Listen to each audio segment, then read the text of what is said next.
리샤는 가족과 함께 대도시에서 시골의 작은 집으로 이사했어요. 부모님은 이사한 김에 장난감을 정리하자고 말씀하셨어요. 이 장난감이 다 필요하진 않잖니?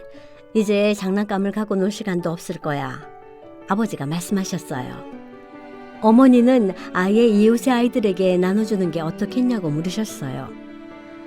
이 동네 아이들은 가난해서 이렇게 좋은 장난감이 없을 거야. 리샤니 좀 나눠주면 좋아하지 않을까? 리샤는 부모님의 의견에 기꺼이 따르기로 했어요. 생각지도 못했던 선물을 받은 아이들은 무척 기뻐했어요. 아마 살면서 처음 갖게 된 좋은 장난감들이었을 거예요. 친구들이 좋아하자 리샤의 마음도 뿌듯했어요. 부모님의 말씀대로 리샤는 점점 바빠졌어요.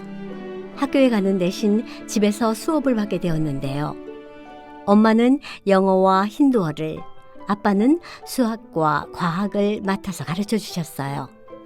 공부가 마치면 텃밭을 가꾸는 일도 가족과 함께 했어요. 또 매일 저녁마다 성경 구절을 3개씩 암송했더니 몇 달이 지나자 시편 23편과 히브리서 11장을 포함해 많은 성경절을 암송할 수 있게 되었어요. 결국 남겨뒀던 장난감들도 쓸모가 없어지자 그마저 친구들에게 모두 나누어졌어요. 장난감을 선물 받은 아이들은 곧 리샤의 친구가 되었어요. 물론 처음에는 장난감 때문이었지만 점점 리샤의 친절한 성품을 더 좋아하게 되었어요. 아이들은 리샤의 집에도 자주 놀러 왔어요. 아이들은 여러 가지 놀이를 하며 놀았는데요. 그 중에서 교회 놀이가 인기가 제일 높았어요. 물론 아이들은 예수님을 몰랐어요. 세상을 창조하신 하나님의 이야기도 십자가에 달려 돌아가신 예수님의 이야기도 몰랐어요. 기도하는 법도 당연히 몰랐지요. 하지만 리샨과 교회 놀이를 하면서 예수님을 알게 되었어요. 아담과 이브의 이야기, 노아의 방주 이야기, 또 다윗과 골리앗의 흥미진진한 이야기가 리샨의 입에서 흘러나왔어요. 아이들은 곧 우리에게 영원한 삶을 주시기 위해 십자가에서 돌아가신 예수님을 배우게 되었고 기도하는 법도 배웠어요. 사랑하는 주님, 우리의 친구가 되어주셔서 감사합니다. 저희가 주님을 사랑하고 이웃을 사랑하게 해주세요. 예수님의 이름으로 기도합니다. 아멘. 아이들도 곧 리샨의 기도를 따라했어요. 또 부모님께 성경 이야기를 들려주었죠. 부모님들도 리샨의 집에서 성경을 공부하기 시작했어요. 이제 리샤는 예수님의 작은 선교사로서 매우 바쁜 하루하루를 보내고 있습니다.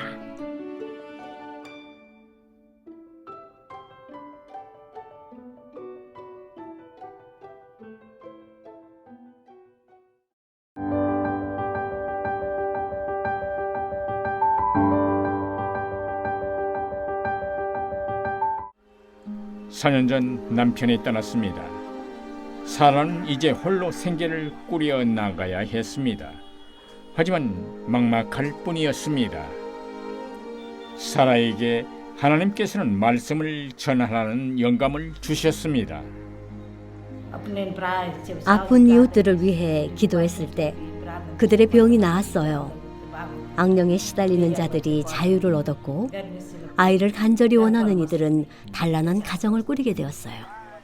물론 그녀의 방문을 싫어하는 이웃들도 있었습니다. 자신들이 섬기는 우상에게 함께 예배를 드리자고 강요한 가정도 있었습니다.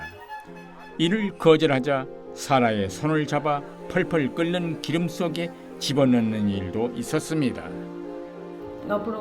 저는 즉시 기도했고 기름에 담궈졌던 제 손에는 화상의 흔적이 전혀 없었어요. 그 다음날 그 젊은 여성의 아버지가 사라에게 사과하며 자신의 가족을 위해 기도해 달라고 부탁해 왔습니다. 이제 그 가족 모두 저와 함께 예배를 드리고 있답니다. 그 사건을 목격했던 이웃들도 하나님께 자신들을 위해 기도해 달라며 찾아왔습니다. 사라의 헌신을 알게 된 지역교회 목사님은 그녀가 정식 세계 개척 선교사로 일하도록 권유했습니다. 사라는 기꺼이 그 부름에 응했습니다. 그로부터 4년이 흘렀습니다. 사라는 여전히 선교사로 사역하고 있습니다. 안식일이면 마을의 여성들을 집으로 초대해 예배를 드립니다. 또 매주 수요일마다 성경 공부 시간을 운영합니다. 이 도시에는 과부와 고아들이 많습니다. 사라는 그들의 필요를 채워주고 있습니다. 음식과 의복을 준비해 공급하기도 합니다. 여분의 옷이 있으면 그들을 입힐 수 있고 음식이 부족한 이들은 제가 먹일 수 있습니다. 이 모두가 제 임무라고 생각해요. 사라는 이제 더 이상 슬퍼하지 않습니다. 남편이 떠난 후에 하나님께서는 제게 능력을 주셨습니다. 전 복음 설교자가 되었어요. 제 모든 필요는 주님께서 공급해 주심을 믿습니다. 사라 선교사를 위해 기도해 주시기 바랍니다. 저뿐만이 아니라 더 많은 동료들이 이웃들을 위해 전심으로 봉사하게 되길 바랍니다. 사라는 인생 최고의 기쁨을 발견했습니다. 저는 행복합니다. 제 남은 생에도 하나님을 섬기며 살 거예요. 사라를 비롯한 세계 전역의 선교사들을 위해 함께 기도해 주시기 바랍니다. 감사합니다.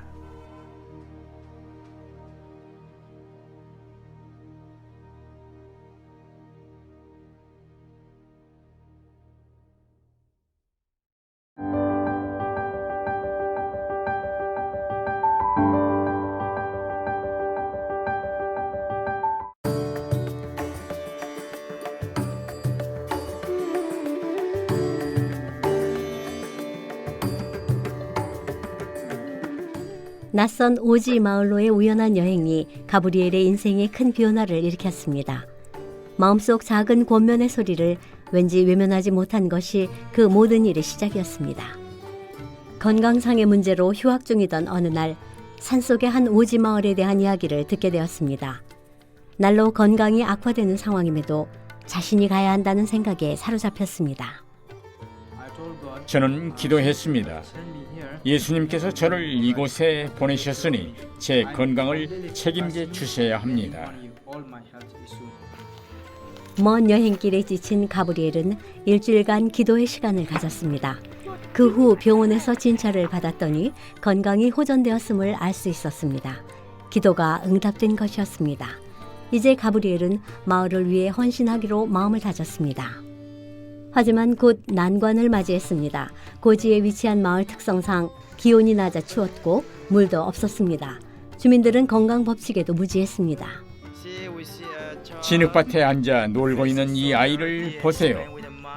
온몸이 상처로 뒤덮여 있는데도 발라줄 연고도 없어요. 게다가 추운 날씨에 떨고 있어요. 마을에 머물러도 된다는 허락을 받았지만 그에게 적대감을 보이는 주민들이 많았습니다. 하지만 아이들은 이 청년을 잘 따랐습니다. 가브리엘은 집에 학교를 열어 아이들을 가르치기 시작했습니다. 요즘은 쓰는 법을 가르치고 있습니다. 아이들은 이제 알파벳은 다 뗐고 읽을 줄도 압니다. 진도가 빠른 아이들은 1부터 100까지 쓰는 법을 배우고 있습니다. 주민들과 친해지는데 넉 달의 시간이 걸렸습니다. 쉬운 일이 아니었죠. 이제 마을 주민들도 저를 편하게 대합니다. 요즘은 이웃들의 초대를 받아 함께 시간을 보내기도 합니다. 저분은 지금 바나나를 자르고 있네요. 오늘 저녁에는 바나나꽃 요리를 먹게 될 것 같아요. 식료품을 구입할 여유가 없다 보니 바나나를 주로 먹습니다. 가브리엘은 주민들에게 건강 기별을 가르쳐 주었습니다. 대화의 주제는 종종 신앙으로 흘러갑니다. 어느 날 그들이 제가 행복한 이유가 무엇인지 궁금해하더군요. 전 예수 그리스도의 사랑에 대한 이야기를 시작했습니다. 마을 사람들은 복음 이야기에 귀를 기울였습니다. 그 어디에서도 듣지 못했던 진보적인 개념이었습니다. 많은 이들이 예수님을 받아들이기 시작했습니다. 마음의 문이 하나둘 열렸습니다. 하지만 가브리엘은 가끔 외로움과 좌절을 느꼈습니다. 근처의 시장을 찾아 거닐며 마음을 달래곤 했지만 이조차 어려움이 따랐습니다. 이 지역 주민들은 담배를 많이 피웁니다. 담배 냄새는 정말 고역스럽고 적응이 되지 않습니다. 가끔은 하나님께서 저를 왜 이런 곳에 보냈는지 혼란스럽기까지 합니다. 하지만 가브리엘은 포기하지 않았습니다. 이웃한 마을을 찾아 산으로 올랐고 걷고 또 걸으며 복음 전도의 기회를 찾았습니다. 몸은 피곤해도 포기할 수 없습니다. 예수님의 사랑을 전하려면 그들을 만나러 가야 합니다. 마을에서 1년을 보낸 후 그는 자신이 원하는 미래를 확신하게 되었습니다. 평생을 하나님의 종으로 살기로 결심했습니다. 그는 성경을 더 깊이 배우고자 스파이서 삼육대학교의 신학과에 진학했습니다. 1년 전 제 건강은 최악의 상태였습니다. 하지만 저는 복음 전파에 대한 열정을 포기하지 않았습니다. 현재 가브리엘은 스파이서 삼육대학교에서 신학을 공부하고 있습니다. 장래 교회의 개척자로서 헌신하려는 목표에 매진하고 있으며 곧 그의 꿈이 현실로 이루어질 것입니다. 스파이서 삼육대학교 근처에는 한 마을이 있습니다. 이곳에 학교가 없음을 알게 된 스파이서 삼육대학교 측은 마을에 작은 교실을 설치했습니다. 이번 기 13째 안식일학교 헌금의 일부를 사용해 이 마을에 제대로 된 학교를 건축할 예정입니다. 형제 자매 여러분, 스파이서 삼육대학교가 찾은 복음 전도의 기회를 통해 더 많은 영혼들이 예수의 소망을 품게 되도록 함께 기도해 주십시오. 재림교회 선교 사업을 위한 여러분의 기도와 헌신에 감사드립니다.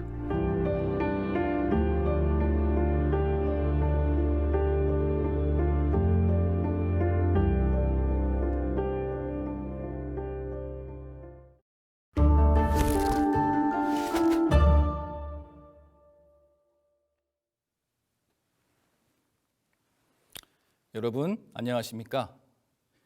어느덧 2020년 4기 마지막 안식일이 되었습니다. 시간이 참 빠릅니다. 교과 해설을 찍기 시작한 지 엊그제 같은데 벌써 13과를 찍게 되었습니다. 여러분에게 2020년은 어떤 한 해였습니까? 아마도 코로나19로 시작해서 코로나19로 마치는 것 같은 느낌이 들지는 않으시는지요? 코로나19로 인해서 그동안 잠재되어 있던 여러 가지 것들이 변하면서 세상이 굉장히 큰 변화를 겪고 있는 것 같습니다. 이러한 급격한 변화 때문에 정신이 혼미해지거나 혹시 무기력에 빠져 계시진 않습니까? 이 코로나라는 이 단어가 라틴어로는 왕관이라는 뜻이 있다고 합니다. 혹시 코로나19 때문에 우리가 하늘의 상급, 하늘의 면류관을 놓치고 있지는 않은지 돌아볼 필요가 있겠습니다. 하늘에 대한 소망을 더욱 굳건히 하시는 2020년 마지막 안식일이 되시기를 간절히 바랍니다. 13과 교과에서를 시작하겠습니다. 오늘의 제목은 하늘, 교육, 영원한 배움입니다. 이번 한 기 동안의 주제, 교육, 기독교 교육을 요약하면서 아마도 최고의 절정에 이르는 하늘에서의 교육을 배우는 그런 주제를 마지막 안식일에 배치한 것 같습니다. 기억절을 제가 봉독하겠습니다. 기록된 바 하나님이 자기를 사랑하는 사람들을 위하여 예비하신 모든 것은 눈으로 보지 못하고 귀로 듣지 못하고 사람의 마음으로 생각하지도 못하였다 함과 같으니라. 고린도전서 2장 9절의 말씀입니다. 하나님께서 우리를 위해서 예비하신 것은 우리가 눈과 귀로 또 마음으로 상상조차 할 수 없는 너무나 아름답고 훌륭한 곳이라는 그런 말씀인 것 같습니다. 오늘 교과를 통해서 하늘나라를 더욱 그리워하시는 그런 한 시간이 되었으면 좋겠습니다. 코로나19 상황이 지금 현재로서 다시 심각해지고 있습니다. 아마도 좀 일상이 회복되는 것 같은 느낌이 들었다가 다시 이렇게 위축되는 상황이 오니까 여러모로 마음이 힘드실 것 같습니다. 이러한 상황에서 여러분들은 활력을 어디에 쏟고 계십니까? 아마도 우리 재림교우님들은 모두 하나님을 통해서 힘을 얻으시리라 생각합니다. 그런데 우리가 신앙생활을 할 때 활력소를 얻은 것은 세 가지 근원이 있을 수 있을 것 같습니다. 과거의 기억 혹은 추억들이 우리에게 힘이 됩니다. 여러분들 옛날에 아름다웠던 시절을 떠올리시면 굉장히 힘이 나고 또 그 추억의 사건들, 추억의 사람들을 생각하시면 마음이 따뜻해지는 것을 느끼실 겁니다. 우리는 과거에 하나님께서 우리를 인도하신 그 섭리를 돌이켜보고 기억함으로써 활력을 얻을 수 있을 것입니다. 두 번째는 현재 내 곁에 있는 소중한 사람들과 사랑을 주고받으면서 활력을 얻을 수 있겠습니다. 이 코로나19로 인해서 우리가 많은 활동을 하지 못하기 때문에 가까운 사람들과 관계를 주고받는 시간이 더 많아졌습니다. 이 시간 동안 우리의 관계를 더욱 점검해보고 친밀감을 더욱 공고히 하는 시간이 된다면 우리가 활력을 얻을 것입니다. 그 다음에 세 번째로는 미래를 소망하고 꿈과 희망을 가질 때 활력을 얻을 수가 있습니다. 아마 여러분들 뭔가 하고 싶은 일, 꿈 이런 것들을 떠오르실 때 얼굴에 미소가 지어지시면서 힘이 나는 것을 느껴보신 적이 있을 것입니다. 특별히 우리 그리스도인들은 하늘을 소망하고 상상하는 것이 최고의 활력소가 될 수 있습니다. 제가 대학 때 참 애창하던 재림 창작 선곡이 있었는데요. 하늘색 연필을 깎아입니다. 아마 많이들 불러보셨을 것이고 어린이 노래 같긴 하지만 또 어른들에게도 잔잔한 감동을 주는 그런 가사였던 것으로 기억이 됩니다. 제가 가사를 한번 읽어보겠습니다. 하늘색 연필을 깎아 하늘나라 그림을 그리고 하늘이 들어오는 창가에서 하늘을 안고서 꿈을 꾸었네. 동산 푸른 풀밭에 앉아 예수님의 말씀을 듣고 기쁜 참이 울려 퍼지는 유리 바닷가를 거닐겠네. 그 푸른 빛이 너무 좋아 올려다본 나의 하늘은 변치 않는 주님 사랑처럼 언제나 푸른 빛이네.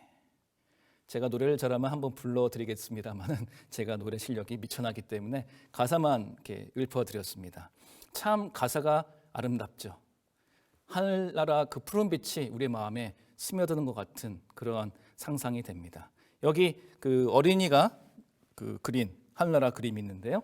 이런 것처럼 우리가 하늘나라를 상상하는 그러한 마음을 좀 다시 생각해 볼 수 있을 것 같습니다. 우리 교과책 금요일 소지에 나오는 인용문을 제가 잠깐 먼저 소개를 해드리고자 합니다. 하늘나라는 상상 이상의 꽃이라는 내용인데요. 우리가 여기서 너무도 두려워하고 무서워하던 사자가 그때는 양과 함께 누울 것이고 새 땅의 모든 것은 평화롭고 조화로울 것이다. 새 땅의 나무들은 변형됨 없이 곧고 키가 클 것이다. 지상 거주지에서 보이는 아름다운 모든 것들을 가지고 하늘 거주지에서 보게 될 반짝이는 강, 푸른 초원, 흔들리는 나무들, 솟구치는 샘, 빛나는 도성, 두루마기를 입고 노래하는 자들을 상상해 보라. 그러한 세계는 어떤 예술가의 붓이나 어떤 달변가의 혀로도 묘사할 수 없을 만큼 아름다울 것이다. 우리의 상상력을 동원하여 구원받은 자의 거주지를 그려보라. 그것은 최고의 상상력을 발휘하여 묘사한 그림보다 훨씬 더 영광스러울 것이다. 엘렌 화이트 여사가 하늘이라는 책 134페이지에 묘사한 그런 말씀입니다. 우리가 하늘나라를 상상한다고 해도 모든 것 아마도 그 아주 일부밖에 상상할 수 없을 것입니다. 하지만 이런 것들 상상할 때 우리에게 얼만큼 활력소가 되고 힘이 되는지 그것을 엘렌 화이트 여사가 좀 강조하고 있다고 생각을 하였습니다. 그렇다면 하늘나라는 어떤 곳일까? 제가 이러한 상상을 하는 중에 20여 년 전에 만난 책입니다. Heaven, Think on These Things라는 책인데요. 칼 마틴이라는 평신도입니다. 이분이 하늘, 위의 것을 생각하라 이러한 제목으로 쓴 책인데 이 책에는 하늘나라에 대해서 굉장히 재미있는 상상들이 많이 담겨 있는 책입니다. 그래서 이 책을 읽으면 굉장히 미소가 머금어져요. 아, 이럴 수도 있겠구나 하늘나라가. 그러니까 이것이 정확한 팩트라고 볼 수는 없습니다. 왜냐하면 하늘나라는 우리가 상상한 것 이상 우리가 상상도 못할 만큼 얼마나 굉장히 아름다운 곳이기 때문에 그것을 인간이 아무리 상상한다 할지라도 정확할 수는 없겠죠. 그런데 제가 그동안 하늘나라에 대해서 가지고 있던 고정관념이 이 책을 읽으면서 많이 깨졌습니다. 시간만 충분하다면 이 책에 대해 나온 그 하늘나라 이야기만으로도 1시간 넘게 설명을 드려야겠지만 그 중에서도 한 2가지 장면을 좀 제가 잠깐 소개해드리고자 합니다. 천년기 동안에 어떤 우리 일을 하게 될까? 참 이게 상상하기 좋은 주제인 것 같습니다. 성경 말씀을 보면 계시록 7장 9절에 또 내가 보좌들을 보니 거기 앉은 자들이 있어 심판하는 권세를 받았더라. 그리스도로 더불어 1000년 동안 왕노릇하니. 이 말씀과 또 예언의 신의 말씀들을 통해서 우리는 이 천년기 동안에 우리가 예수님과 함께 왕노릇을 하고 또 악인의 심판 기록들을 확인하는 작업을 할 거다. 이렇게 알고 계실 겁니다. 근데 그것만 하기엔 천년이 좀 긴 것 같다는 느낌이 듭니다. 우리가 100년 사는 것도 좀 버거울 때가 있는데 1000년을 산다는 건 참 이렇게 이해가 안 될 수도 있죠. 왜 하나님은 재림하시자마자 악인의 심판을 마무리 지으시고 지상에 천국을 건설하지 않으시고 성도들 데리고 3층 하늘로 가셔가지고 1000년이나 기다리시는 걸까? 이게 참 흥미로운 또 탐구 주제인 것 같습니다. 왜 1000년이 필요할까? 이게 이 책에서 설명하는 내용은 첫 번째로 우리가 제외의 시간이 좀 필요하다는 것입니다. 우리가 죽음 때문에 또 여러 가지 사정 때문에 만나지 못했던 가족과 친구와 친지와 또 동창들, 교회의 성도들 또 이런 사람들을 만나는 그러한 동창의 시간, 만남의 시간들이 아주 많이 열릴 겁니다. 저만 하더라도 이런 만남의 시간 한 만남당 2박 3일씩 잡아도 꽤 여러 달이 걸릴 것 같다는 생각이 듭니다. 그러니까 아마 천년기 동안 우리가 재회의 시간들을 많이 가지면서 행복한 시간을 보낼 거라고 생각할 수 있을 것 같습니다. 두 번째는 용서의 시간도 필요할 수 있겠다 생각이 듭니다. 모든 경우와 해당되는 것은 아니겠지만 좀 예를 들어서 특별한 경우도 있을 것 같아요. 다윗과 우리아를 한번 생각해 봅시다. 우리아는 다윗이 자기를 함정에 빠뜨려서 죽였다는 것을 모르고 죽었습니다. 그래서 하늘나라에 가서 다윗과 우리아가 만나서 자신들이 겪었던 일의 내막을 알게 될 때 우리아가 단번에 다윗 왕이여 내가 당신을 용서합니다 라고 포옹을 할 수 있을까요? 이건 이제 구원받은 사람의 그것과는 관계가 없이 좀 시간이 필요한 문제일 수 있습니다. 그래서 아마도 구원받은 사람들 사이에서 뭔가 마음에 받아들여야 될 어떤 사건들이 있을 때 그러한 시간이 좀 충분히 필요할 수 있다고 저는 생각합니다. 모르겠습니다. 이것은 하나님께서 또 역사하셔서 제가 상상한 것과는 또 다른 방법으로 역사하실 수도 있을 것입니다만은 좀 그러한 시간들도 필요할 수도 있겠다 상상할 수 있을 것 같습니다. 또 세 번째로는 우리가 잘 아는 것처럼 구원받은 성도들이 하나님의 기록을 보게 됩니다. 아마 우리 이 세상에 있는 어떠한 기록 매체보다도 엄청나게 빠르고 훌륭한 어떤 저장 매체가 있을 것 같고 그것을 성도들이 시청각 자료로 보면서 하나님의 심판이 정말 공의로운지 확인할 수 있는데 이거 하나님 입장에서 참 큰 결심을 하신 거라고 저는 생각합니다. 왜냐하면 제가 이제 가르칠 때 학생들에게 저의 모든 자료를 다 공개하는 것 굉장히 쉽지 않은 일이거든요. 근데 이 세상을 창조하시고 하나도 틀림이 없으신 하나님께서 겨우 미물에 불과할 수도 있는 인간에게 본인의 모든 기록을 다 공개하신다는 것은 이건 엄청난 은혜고 엄청난 결단이라고 생각합니다. 아마도 이러한 기록을 보면서 성도들이 하나님이 공의로우시고 자비로우신 것을 더욱 깊이 체험할 수 있는 그런 기회가 될 것입니다. 그 다음에 또 참 재미있는 것은 이제 지구 역사 동안에 존재했던 모든 의인들이 한 자리에 모이게 되면 아담부터 시작해가지고 모든 그 의인들의 간증을 듣는 게 참 흥미진진한 시간이 될 것 같습니다. 그분들의 간증, 아담 할아버지 900년 넘게 사셨으니까 969년 동안에 그 간증이 얼마나 할 게 많겠습니까? 아담 할아버지의 간증 듣는데 한 달이 필요할지 모르겠습니다. 이런 식으로 하다 보면 구원받은 의인들이 하나님이 내 삶에서 어떠한 역사를 하셨는지 소개하고 감동받고 찬양하느라고 시간 가는 줄 모를 것 같습니다. 그 다음에 또 하나는 1000년이라는 기간은 10년이면 강산이 변한다고 하지만 문화가 형성되는 1000년 정도가 필요하다고 저는 생각합니다. 우리나라가 반만 역사라고 하는데 유구한 전통과 역사가 문화가 많은 것은 꽤 오랜 시간 하나의 민족으로 살았기 때문에 그렇죠. 마찬가지로 천국의 구원받은 성도들이 하나의 하늘나라 시민으로서의 문화를 형성하는데 시간이 좀 많이 걸릴 수도 있을 것 같습니다. 인종도 다양하고 언어도 다양하고 배경도 다양하다 보니까 이 사람들이 하늘 시민으로서 문화를 형성하는 시간이 1000년 필요하지 않을까요? 그런 상상을 좀 해보았습니다. 그래서 이 책에서 이러한 상상들을 우리에게 던지면서 이보다 더 좋은 하늘나라를 그리워하게 만드는 그러한 내용들이 있습니다. 두 번째 장면은 새 예루살렘의 모습입니다. 여러분들이 너무나 잘 아시는 장면들인데요. 성은 귀한 보석 같고 벽옥과 수정같이 맑더라. 뭐 이제 여러 가지 제가 그림들을 좀 찾아봤습니다. 천국을 아름답게 묘사한 그림들인데요. 뭐 이게 천국이 이렇게 러시아의 성같이 생겼을지 아니면 이렇게 꽃과 보석이 어울려져 있는 그런 모습일지 이것보다 더 좋은 곳이겠죠. 또한 그 가운데는 수정같이 맑은 생명수의 강이 흐른다. 예, 그래서 우리가 늘 많이 봤던 그림들이죠. 한 가운데 생명수의 강이 지나간 것은 생명이 되신 우리의 생수의 근원이신 예수님을 또 상징하는 그러한 모습일 수 있을 것 같습니다. 그렇죠?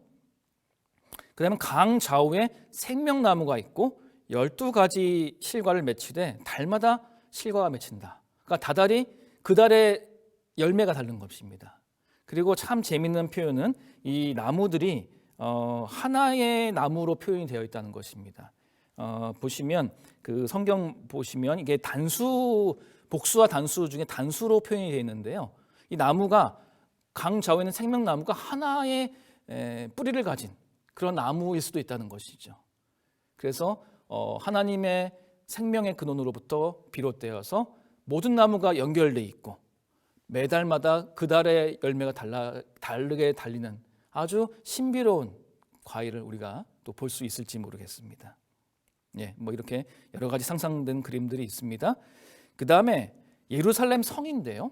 그 성이 높은 성곽이 있고 성곽을 청량함에 144규빗이니, 예, 이거는 성곽입니다. 그러니까 성의 벽 두께인데요. 예, 여기서 계시록에 나온 어떤 단위는 사람의 단위랑은 다를 수 있습니다. 천사의 청량이라는 말이 나오기 때문에요. 근데 그냥 단순하게 사람의 단위법으로 계산을 하면 성 두께만도 65m입니다. 굉장히 두껍죠. 65m면 굉장히 높은 빌딩이잖아요. 성 두께가 그 정도이라는 것이죠. 그래서 아마 성이 굉장히 웅장할 것입니다. 성의 모습들이 웅장할 것이고요.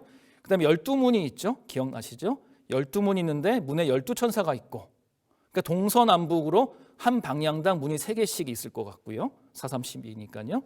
그 다음에 문마다 천사가 지키고 있고, 그 다음에 그 문은 12사도의 이름이 별칭으로 지어져 있는 그런 문이라고 알려져 있습니다.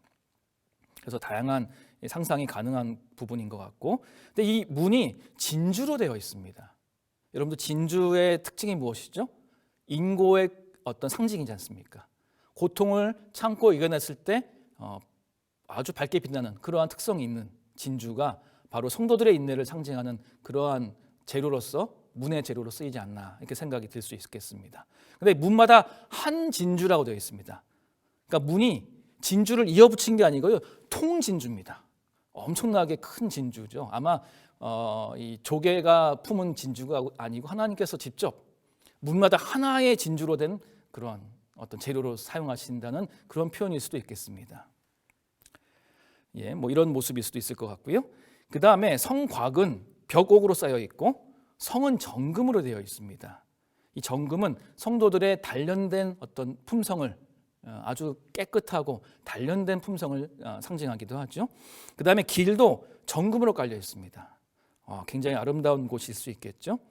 제가 지난번에 우리의 시각에 대해서 잠깐 설명드릴 때 우리의 눈이 가시광선만 볼 수 있기 때문에 보석의 종류가 제한될 수 있다고 말씀드린 적이 있습니다. 아마 우리가 구원받으면 가시광선 이상을 볼 수 있지 않을까 상상을 해봅니다. 그러면 우리가 눈이 열려서 모든 것이 더 아름답게 보일 수도 있겠고 이 하늘나라가 그러한 영향 때문에 더 아름다운 곳이 될 수도 있지 않을까 그런 생각도 해봅니다. 그 다음에 이 예루살렘 성이 네모 반듯하다고 되어 있습니다. 그런데 장과 광이 같고 1만 2천 스타디온, 이게 합치면 2,400km, 사람의 단위법으로 하면 그렇습니다. 근데 장과 광과 고가 같더라. 그러니까 정육면체 모습으로 묘사되고 있습니다. 이런 모습이죠. 예루살렘이 정육면체처럼 묘사가 되고 있습니다. 우리가 그동안은 그 고대의 성같이 묘사가 됐는데 이제 계시록의 말씀을 그냥 고지 곧대로 표현한다면 이렇게 장과 고와 광이 가로 세로 높이가 600km씩 되는 거대한 정육면체 모양일 수도 있다는 것입니다. 그래서 이 여러 가지 모습인데요. 이게 가로 세로 높이가 다 600km입니다. 어마어마한 크기죠. 서울에서 부산까지가 한 400-500km 되지 않습니까? 그래서 이 예루살렘 성이 만약 지구에 서 있다면 이런 모습일 수도 있다는 것입니다. 굉장히 크죠.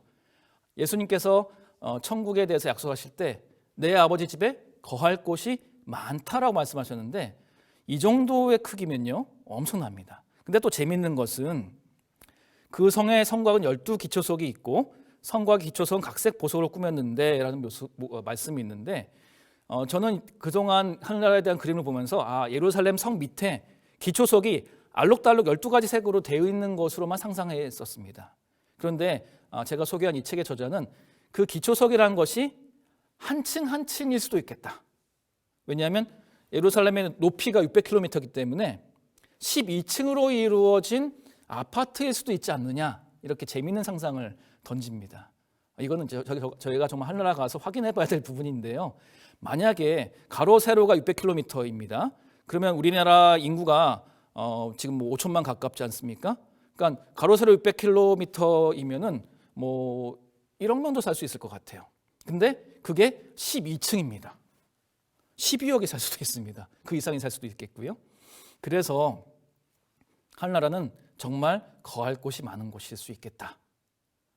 그리고 이 기초석이 12층으로 되어 있으니까 한 층당 높이가 약 50km입니다.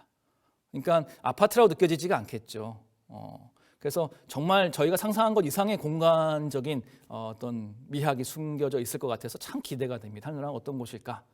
그래서 이렇게 거대한 성 예루살렘이 이 세상의 모든 사람들이 살아도 남을 만큼의 규모일 수도 있겠다는 생각이 듭니다. 그런데 제가 지금까지 보석도 얘기하고 이렇게 12층 크기 이런 게 말씀을 드렸지만, 그러나 이런 것보다도 더 중요한 사실이 하나 있습니다. 그것은 바로 하나님이 저희와 함께 거하시리니 저희는 하나님의 백성이 되고 하나님은 친히 저희와 함께 계셔서 모든 눈물을 그 눈에서 씻기심에 다시 사망이 없고 애통하는 것이나 곡하는 것이나 아픈 것이 다시 있지 아니하리니.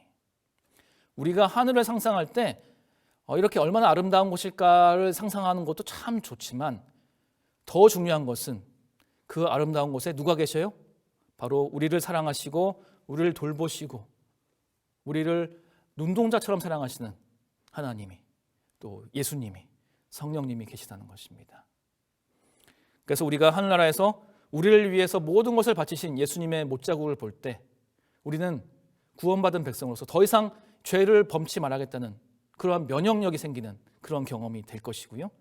하늘나라가 하나님과 동행하고 하나님과 영원히 함께 살기 때문에 좋은 곳이 될 것입니다. 이러한 성의 규모나 보석은 그렇게 중요한 게 아닐 수 있습니다. 중요한 것은 바로 하나님이 우리와 영원히 함께 하신다는 것. 그것이 가장 중요한 중심 주제일 것 같습니다. 그래서 우리의 삶의 활력소는 과거에 하나님께서 우리를 어떻게 인도하셨는지를 기억하고 힘을 내고 현재 하나님의 사랑과 은혜를 만끽하고 그 사랑을 나만 누리는 것이 아니라 나누어 주면서 미래의 하나님과 성도와 함께 살게 될 하늘나라를 소망하는 것이 우리의 활력소가 될 것입니다. 코로나19 상황으로 우리가 참 많이 힘듭니다. 이럴 때일수록 하나님께서 과거에 우리를 어떻게 인도하셨고 현재 얼만큼 우리에게 은혜와 사랑을 퍼부어 주시고 계시며 미래에 우리를 위해서 어떠한 곳을 예비하셨고 또 우리와 영원히 함께 살기를 염원하신 하나님을 기억하시면서 활력소를 또 얻으시고 힘을 내셔서 이 코로나19 상황에서도 우리의 믿음이 더욱 굳건해지기를 바랍니다. 생각건대 현재의 고난은 장차 우리에게 나타날 영광과 좋게 비교할 수 없도다. 이러한 약속의 말씀을 붙들고 우리를 늘 사랑하시고 위에서 모든 것을 집중하시는 예수 그리스도를 우리가 잊지 않았으면 좋겠습니다. 자, 그러면 본론으로 들어가서 교과 공부를 같이 살펴보도록 하겠습니다. 13가의 개요입니다.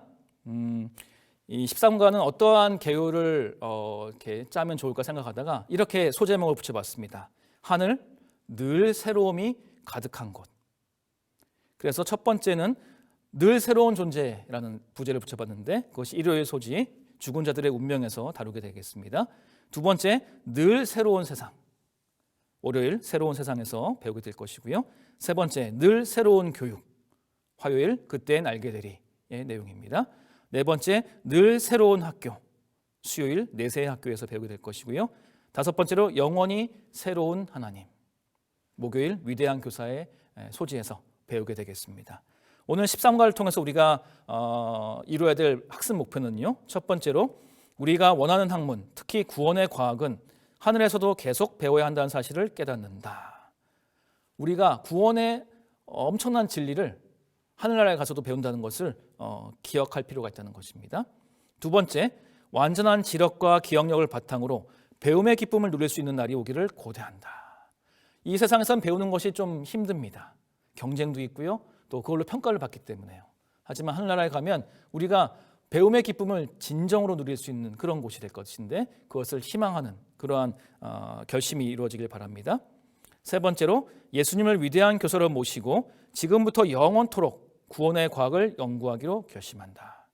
하늘나라 가서 본격적으로 연구하려고 마음 먹지 말고 지금부터 구원의 과학을 연구하는 것이 필요한데 특별히 예수님을 선생님으로 모셔야 된다. 이런 것이 학습 목표가 되겠습니다. 그러면 일요일부터 같이 공부해 보시겠습니다. 죽은 자들의 운명. 부제를 늘 새로운 존재로 붙여봤는데요. 토의 질문을 하나 드린다면 요즘 가장 걱정하는 것은 무엇입니까? 라는 질문을 좀 반원들과 이야기해 보셔도 좋을 것 같습니다. 뭐 힘든 것들이 한두 가지가 아니죠. 그런데 이 교과책에 나와 있는 것처럼 17세기 프랑스의 과학자, 수학자, 작가였던 블레즈 파스칼, 우리가 파스칼이라고 많이 부르는 그 사람입니다. 이 사람이 어느 날 그리스도인으로서 생각을 하다가 이것이 참 의아하게 느껴졌다는 겁니다. 죽을 수밖에 없는 인간이 사후운명에는 관심을 가지지 않고 직위의 상실, 또 명예에 대한 상상 속의 모욕, 이런 것 때문에 영원한 생명, 사후세계에 대해서 생각하지 않는 것을 보고 깜짝 놀랐다는 것입니다. 죽을 수밖에 없는 인간이라면 죽음 뒤에 어떤 세계가 있는지 관심을 가지고 알아보고 그것을 위해서 준비해야 될 텐데 그러지 않고 그냥 이 세상에서 짧은 인생 동안 누가 더 높으니 낮으니 누가 더 힘이 세니 많이 누가 더 많이 가졌니 적게 가졌니 가지고 아웅다웅하는 모습을 보고 참 답답하게 느껴졌다는 것입니다. 혹시 우리가 이러한 모습이진 않은지요? 한때 많이 회자되었던 무엇이 중언디라는 말이 있습니다. 이 질문을 우리에게 스스로에게 던져볼 필요가 있습니다. 우리의 삶에서 무엇이 중언디? 돈과 권력과 명예 다 지나가는 것들인데 그것이 중하게 생각해서 혹시 우리가 더 중요한 것들을 놓치고 있지는 않은지 돌아보셨으면 좋겠습니다. 영생이 참 중요한 주제입니다. 어리석은 부자에게 하나님은 어리석은 자여 오늘 밤에 내 영혼을 도로 찾으리니 그러면 내 준비한 것이 누구의 것이 되겠느냐라고 물으십니다. 금은보화가 아니라 우리의 목숨이 노다지입니다. 이 노다지란 말이 옛날에 금을 보고 우리나라 사람들이 뭐 노터치를 노다지로 알아들었다 뭐 이러한 우스갯소리가 있죠. 그런 걸 좀 대입해 본다면 주님 안에 있는 우리의 영생은 누구도 침해할 수 없는 노터치 노다지인 것입니다. 우리의 영생은 아무도 침해할 수 없습니다. 예수님이 우리를 위해서 이루셨고 우리가 그 예수님 안에서 발견하는 것이 영생이기 때문에 그것이 가장 중요한 노다지입니다. 우리 삶에서 돈과 권력과 명예와 또 자존심과 이런 것들이 노다지가 아니라는 것입니다. 하나님과 영원히 함께 사는 것, 이것이 진정 우리 삶에서 중요한, 최고로 중요한 것이다. 노다지다. 이렇게 생각하시면 좋겠습니다. 내 살을 먹고 내 피를 마신 자는 영생을 가졌고 마지막 날에 내가 그를 다시 살리리니 라고 예수님이 약속하셨습니다. 성경은 영생에 대해서 많은 약속들이 들어있습니다. 죽음 이후의 삶을 알지 못하고 짧은 인생에서 영원한 내세를 준비하지 않는 것은 참으로 어리석은 일이라고 할 수 있겠습니다. 우리가 영생을 소망하는 백성으로서 이 생에서 혹시 이 생의 자랑과 명예와 권력에 심취해 있지는 않은지요. 정말 중요한 것을 잃지 않는 그런 그리스도인이 되어야겠습니다. 영생이 얼만큼 가치가 있는지를 좀 생각해 볼 필요가 있습니다. 영생은 독생자의 목숨만큼 소중한 것입니다. 하나님이 세상을 이처럼 사랑하사 독생자를 주셨으니 이는 그를 믿는 자마다 멸망하지 않고 영생을 얻게 하려 하심이라. 예수님께서 모든 것을 걸고 얻어내신 것이 바로 우리의 구원과 영생입니다. 우리가 그래서 이 영생을 가볍게 여겨서는 절대로 안 됩니다. 정말로 독생자의 목숨과 맞바꾼 소중한 생명을 우리가 소중히 여길 수 있어야겠습니다. 무슨 선한 일을 하여야 영생을 얻으리까라고 어떤 사람이 질문했을 때 예수님은 계명들을 지키라라고 말씀하시면서 이어서 내 소유를 팔아 가난한 자들에게 주라. 그리하면 하늘에서 보화가 내게 있으리라. 그리고 와서 나를 따르라고 말씀하셨습니다. 그렇습니다. 영생의 요건은 계명을 지키는 것인데 계명은 하나님을 사랑하고 이웃을 사랑하는 것으로 요약될 수 있죠. 결국은 우리가 가진 모든 것을 예수님보다 소중하게 여겨서는 안 된다는 것입니다. 예수님을 최우선으로 여기고 예수님을 최고로 사랑하고 따르는 것, 예수님과 영원히 동행하는 것이 바로 영생의 핵심적인 부분입니다. 또한 이 영생은 예수님의 별칭이기도 합니다. 그는 참 하나님이시여 영생이시라. 요한일서 5장 20절의 말씀을 보면 예수님의 다른 이름이 영생이입니다. 그런데 영생이신 예수님을 아는 것이 또 영생입니다. 요한복음 17장 3절에 영생은 곧 유일하신 참 하나님과 그가 보내신 자 예수 그리스도를 아는 것이니이다. 그래서 예수님이 영생이시고 그 영생인 예수님을 아는 것이 또 영생입니다. 그래서 영생이신 예수님을 알고 그분과 영원히 동행하면서 늘 새로운 존재로 거듭나는 것이 바로 영생, 영원한 생명의 진수라고 우리가 정리할 수 있을 것입니다. 자, 그렇다면 이렇게 소중한 영생에 관해서 다른 사람들에게 어떻게 관심을 가질 수 있도록 도와줄 수 있을까? 사람들은 영생에 관심이 없습니다. 이생의 자랑과 명예와 돈과 권력에만 관심이 있습니다. 이러한 사람들에게 영생에 대해서 어떻게 매력적으로 소개할 수 있을까요? 우리 그리스도인으로서 고민하고 먼저 우리가 영생을 최우선의 과제, 우선순위로 두는 삶을 살아야지만이 그런 주변에 영생에 관심 없는 사람들에게 영생을 매력적으로 소개할 수 있을 거라고 생각이 듭니다. 이 방법들에 대해서 각자가 또 고민해 보시고 영생을 소개하는 그러한 사람들이 되었으면 좋겠습니다. 교회 증언에 이러한 말씀이 있습니다. 이 지상은 준비하는 장소이다. 그대는 한순간도 잃어버려서는 안 된다. 하늘에는 모든 것이 조화롭고 평화롭고 사랑스럽다. 선한 일에 부요해지기 위하여 연구하고 나누어 주기에 민감하고 즐거운 마음으로 상통하고 다가온 시기에 대비하여 좋은 기초를 놓으라.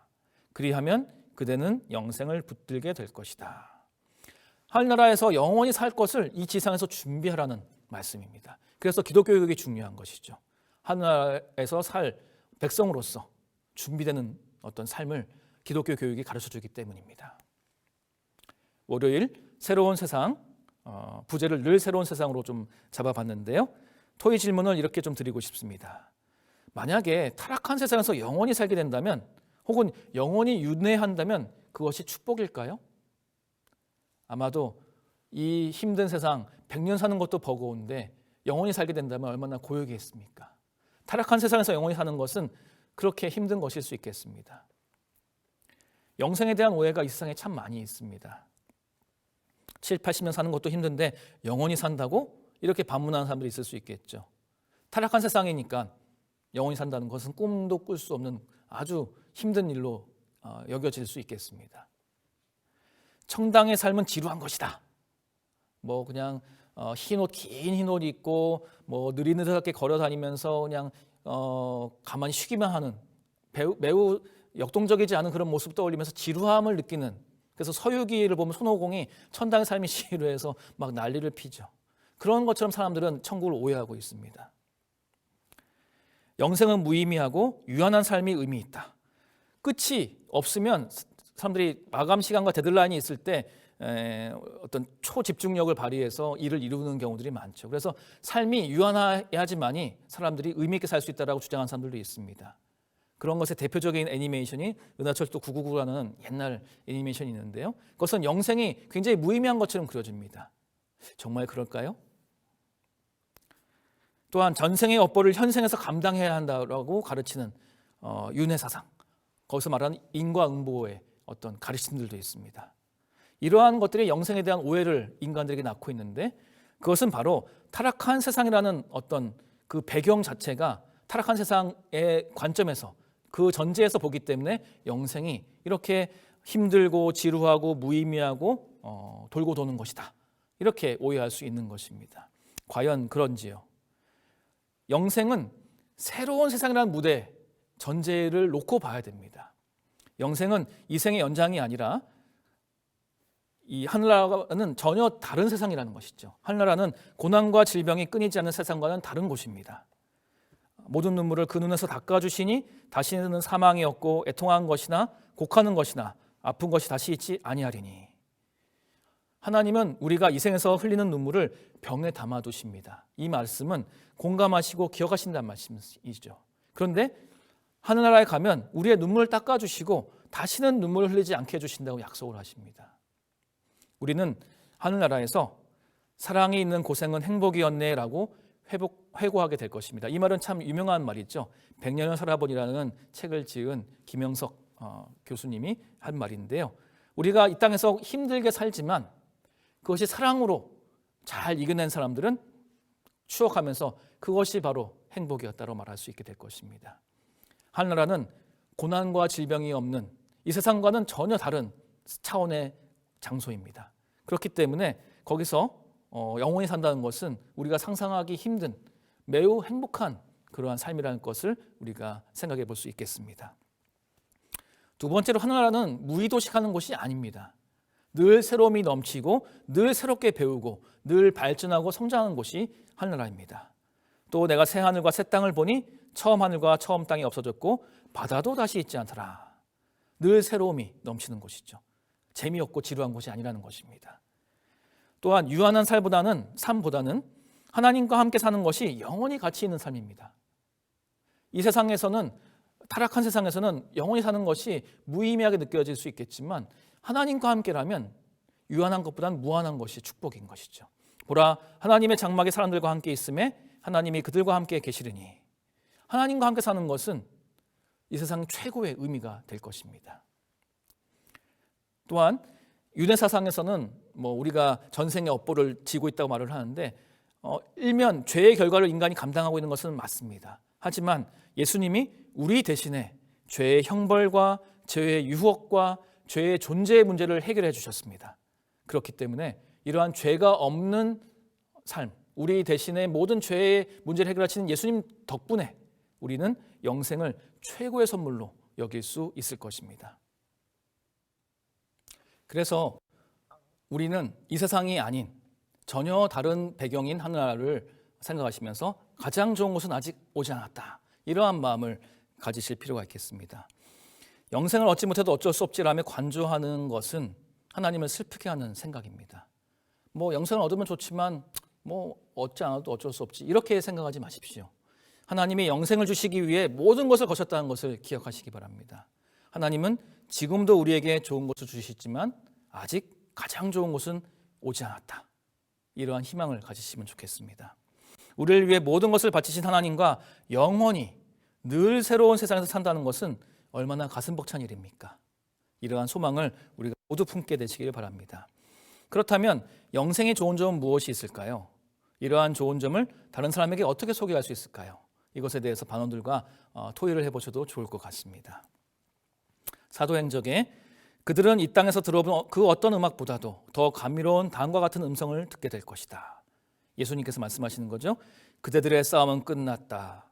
내 아버지께 복받을 자들이여 나와 창세로부터 너희를 위하여 예비된 나라를 상속받으라. 이 말씀을 우리가 예수님께 듣게 된다면 얼마나 행복할까요? 이러한 상상 속에서 우리의 기쁨을 높이시는 여러분들이 되시길 바랍니다. 화요일입니다. 그때엔 알게 되리. 하늘나라 가서 알게 된다는 말씀인데 늘 새로운 교육이 이루어진다는 어떤 부제를 붙여봤습니다. 가장 이상적인 교육은 어떤 것일까요? 우리가 한 기 동안 기독교 교육에 대해서 배우셨는데 가장 이상적인 교육, 가장 이상적인 교육 과정은 어떤 것일까요? 이것에 대해서도 한번 토의를 해보실 수 있을 것 같습니다. 그런데 하늘나라는 모든 의문이 해결되는 곳입니다. 하늘은 학교이다. 연구 분야는 우주이며 교사는 무한하신 하나님이다.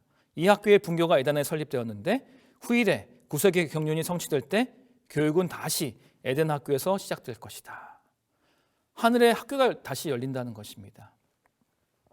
지상에서 근본적으로 풀지 못했던 의문들이 하늘에서 연구하면서 해결하게 될 것입니다. 죄와 고통의 문제뿐 아니라 세계와 우주에 관한 무한한 지식, 여러분들이 관심 있는 모든 지식을 하늘나라에서 우리가 탐구하고 배울 수 있다는 것입니다. 그래서 하늘나라는 늘 새로운 교육이 이루어지는 곳이라고 생각할 수 있겠습니다. 미생물부터 우주까지 광대한 범위의 지식을 영원한 시간 동안 배우기 때문에 하늘나라는 늘 새로운 교육이 이루어지는 곳입니다. 지금은 내가 부분적으로 하나 그때는 주께서 나를 아신 것 같이 내가 온전히 알리라. 여러분, 이 세상에서 얼마나 궁금한 것들이 많으셨어요. 하늘나라에 가면 근본적으로 모든 것을 알게 된다는 것, 얼마나 속 시원할지 상상이 할 때마다 참 기쁜 것 같습니다. 무엇보다도 하나님을 대면하면서 그분에 관해서 그리고 그분을 배우게 될 것입니다. 우리가 지금은 거울로 보는 것 같이 희미하나 그때는 얼굴과 얼굴을 대하여 볼 것이요. 매일 새로운 하나님을 경험하면서 이것들이 아침마다 새로우니 주의 성실하심이 크시도소이다라고 고백하면서 찬양하는 곳이 바로 하늘나라일 것입니다. 그렇다면 여러분들 아직 마음속에 풀리지 않은 의문들은 어떤 것이 있으신가요? 하늘나라에 가면 결국 이 의문들이 선명하게 이해되고 해결되겠지만 그럴지라도 우리는 지상에서 그 문제에 대해서 연구할 수 있을 것입니다. 시작하는 것이죠.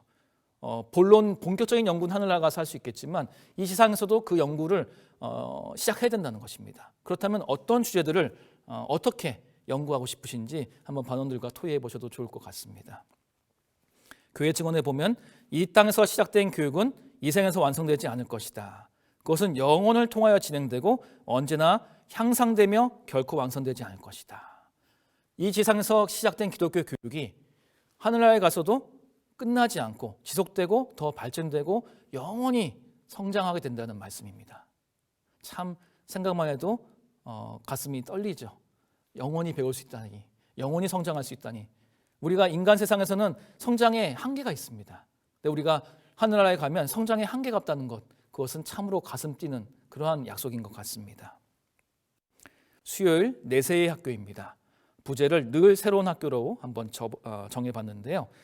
여러분들이 알고 있는 훌륭한 학교는 어디입니까? 아마 여러분들이 삼류학교나 아니면 뭐 인성교육이나 전인교육이 잘 이루어지는 학교들을 알고 계실 겁니다. 그런 학교의 특색에 대해서 한번 토의를 해보셔도 좋을 것 같습니다. 그런데 우리에게 있어서 가장 훌륭한 학교는 바로 내세의 학교이겠죠.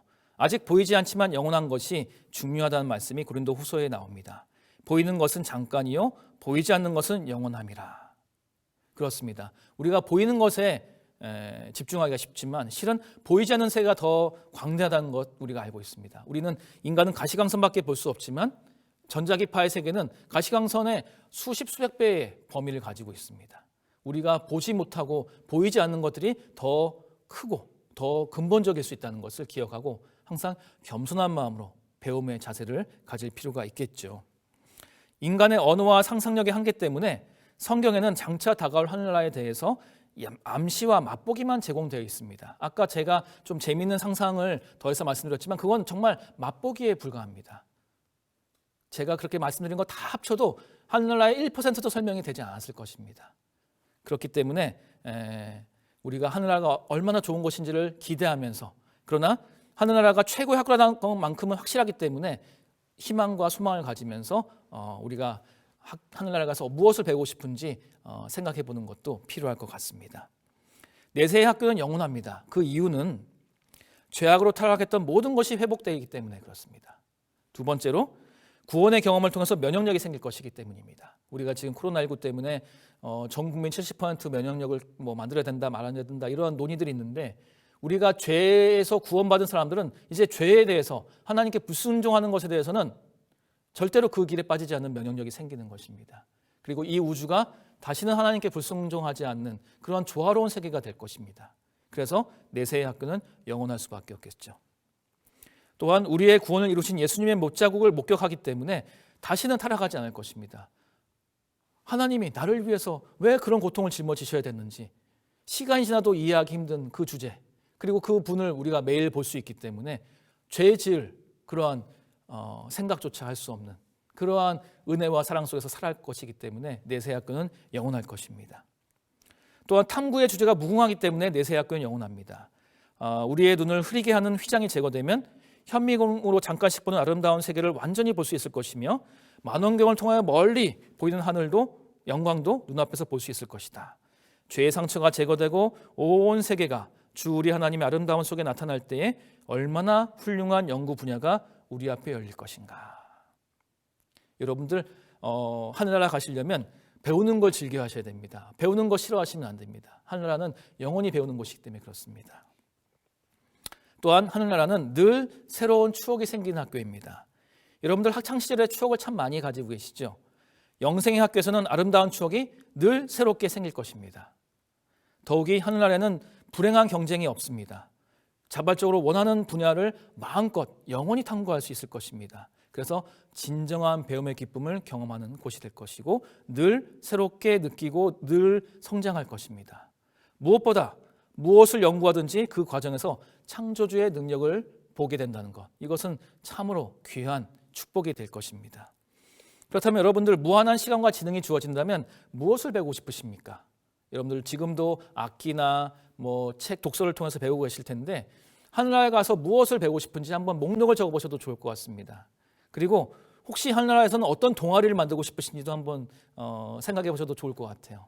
우리가 악기를 같이 한 사람들끼리 동호회를 만들듯이 하늘나라에 가면 같은 관심사를 가진 사람들끼리 또 모여서 많은 것들을 서로 배우게 될 것입니다.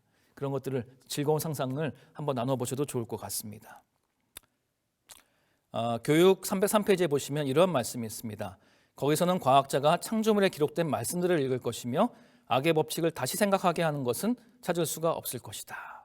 참 재미있는 말씀입니다. 과학자들이 피조물에서 성경 말씀을 읽을 수 있다는 것은 일반 계시 속에서 특별 계시를 발견할 수 있다는 것인데 이런 눈이 생긴다는 것은 참으로 가슴 뛰는 일인 것 같습니다. 광대한 우주에 크게 쓰인 하나님의 이름들을 볼 수 있을 것이고 땅이나 바다나 하늘에도 악의 흔적은 남아있지 않을 것이다. 하늘나라에 가서 하나님의 성품과 하나님의 사랑에 대해서 모든 것에서 그러한 흔적을 찾을 수 있다는 것은 굉장히 탐사하는 느낌이 날 것 같은 그런 생각도 듭니다. 목요일 소지입니다. 위대한 교사, 영원히 새로운 하나님이라고 부제를 붙여봤습니다. 여러분들 누구에게 훌륭한 스승이 되고 싶으십니까? 한 개 동안 기독교 교육을 배우셨는데 여러분들이 누구에게 스승이 되면 참 행복할까요? 이것에 대해서 한번 토의를 나눠보셔도 좋을 것 같습니다. 우리에게는 위대한 교사이신 예수님이 계십니다.